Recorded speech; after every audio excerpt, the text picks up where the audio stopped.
Hi friends, welcome back to Toufiq times. இன்னைக்கு என்ன பார்க்க போகிறோம்னா, எங்கள் அம்மா வந்து வீட்டில் எதுவுமே சமைக்கலை. அதனால் என்ன சொன்னாங்க, என்கிட்ட போய் பிரியாணி வாங்கி போனாங்க. அதான் நம்ம போய் பிரியாணி வாங்க போகிறோம். இன்னொன்று பிரியாணி இங்கே செம்ம டேஸ்ட்டாக இருக்கும், வெறுத்து கட்டலாம். ஃபஸ்ட்டு வாங்க நம்ம வீட்டிலேருந்து வெளில போயிருக்கோம். இங்கே வீட்டு பக்கத்தில் ஒரு பாய் கடை இருக்குது. அந்த பாய் கிட்ட போய் ஒரு பிரியாணி வாங்கணும். சிக்கன் பிரியாணி வாங்கி வெளுத்து கட்டுறோம். நீ எங்கள் வீட்டிலேருந்து ரொம்ப பக்கமாக தான் இருக்குது கடை. ஃப்ரெண்ட்ஸ், நான் அப்படியே அங்கே போயிட்டு உங்ககிட்ட காமிக்கிறேன், ஓகேவா? அங்கே போயிட்டு கண்டினியூ பண்ணுவோம். ஓகே ஃப்ரெண்ட்ஸ், ஒரு வழியாக நம்ம பாய் கடை பக்கத்தில் வந்தாச்சு. இன்னும் கொஞ்சம் தூரத்துக்கு தான் இருக்குது. அங்கே இருக்குது பார்த்தீங்களா, பீர் பாய் பிரியாணி. அங்கே தான் நம்ம போய் வாங்க போகிறோம். என்னது இது, பாயை காணோம். பாய் எங்க? ஓய்யோ, பாய் காண போயிட்டாரு. அதுக்கு பதிலாக வேறு யாரும் எங்கே இருக்காங்களே.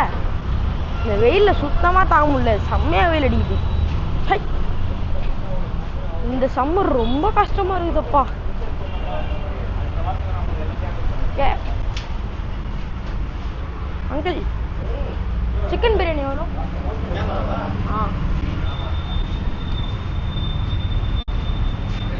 சிக்கன் பிரியாணி எவ்வளோ அங்கிள்?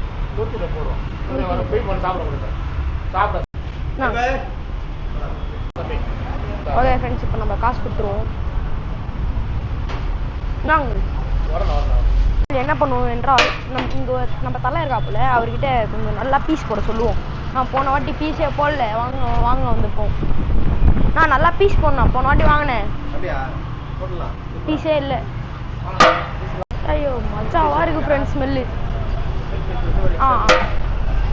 ஃப்ரெண்ட்ஸ், ஸ்மெல்லு தெரிக்குது. ஸ்மெல்லு வேற லெவலில் இருக்கு. பார்க்க வாயில் எச்ச விடுது. தலைவர் வெறித்தனமாக கட்டுறாப்புல. கட்டிட்டாரு.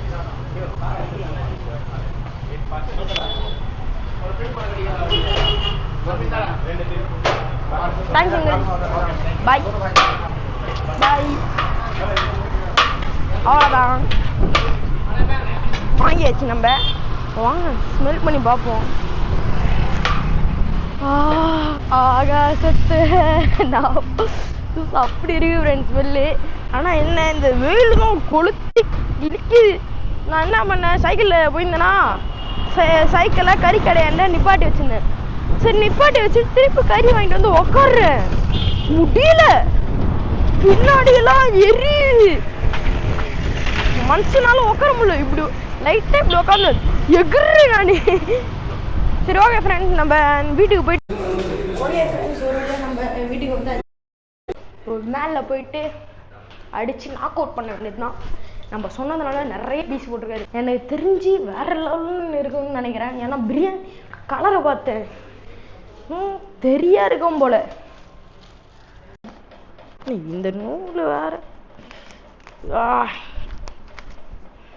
போய் தோல அந்த பக்கம். ஆஹா, முட்டை பிரியாணி.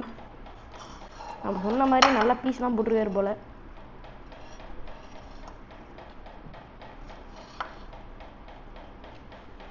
லெக்கு. இங்கே வந்து கேசரியை கொஞ்சோண்டு இன்னும் வரைய மாட்டேங்குது. கேசரியை கொஞ்சம் வச்சுட்டு தயிர் பச்சடி. என்ன எகுருது? வந்துரு. தயிர் பச்சடி கொஞ்சம் வச்சுட்டு முட்டை கொஞ்சம் எடுத்துட்டு இப்படி முட்டையை இப்படி நல்லா கொஞ்சம் நசுக்கிட்டு முட்டைக்கரு கொஞ்சம் வச்சுட்டு இது தயிர் பச்சடி கொஞ்சம் வச்சுட்டு கேசரி வச்சுட்டு அப்புறம் முக்கியமாக சிக்கனை வைக்கணும். என்ன ஃப்ரெண்ட்ஸ், லெக் பீஸ் எடுக்கலான்னு பார்த்தா எலும்பு மட்டும் தனியாக வந்துருச்சு பாருங்களேன். ஓகே, நம்ம லைட்டாக இப்போ சிக்கன் எடுத்துப்போம். சிக்கன் எடுத்து இங்கே வச்சு இப்படி நல்லா கையில் வச்சு சாப்பிட்டோம்னா வேற லெவலில் இருக்கும். நீங்களும் இப்படி ட்ரை பண்ணிக்கணும்னு சமையல் சொல்லுங்கள். நான் நிறைய வாட்டி இப்படி தான் சாப்பிடுவேன். இன்னொன்று, இந்த பிரியாணி ப்ரைஸ் வந்து 130 rupees. எனக்கு தெரிஞ்சு இது 130 ருபீஸ்க்கு ஒர்த்து தான் நினைக்கிறேன். நீங்கள் என்ன சொல்கிறீங்க கமெண்ட்டில் சொல்லுங்கள். உங்களுடைய ஃப்ரெண்ட்ஸ் நம்ம நெக்ஸ்ட் வீடியோவில் பார்ப்போம். பாய்.